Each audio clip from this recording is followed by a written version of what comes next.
ଆଠମଲ୍ଲିକ ଉପଖଣ୍ଡ ଚଷା ସମାଜର ପ୍ରସ୍ତୁତି ବୈଠକ।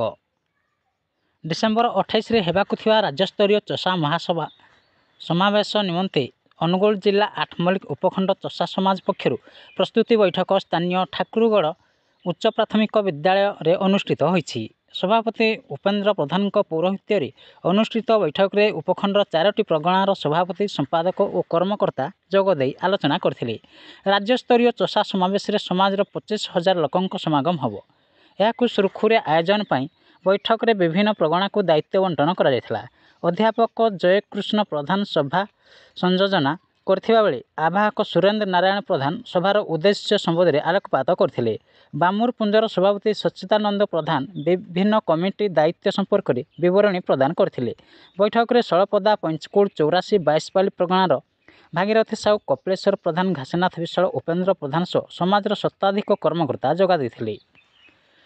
ଆଠମଲ୍ଲିକରୁ ସୁମନ ବଡ଼ବାଳୀଙ୍କ ରିପୋର୍ଟ, ନ୍ୟୁଜ୍ ଓଡ଼ିଶା ଟିଭି।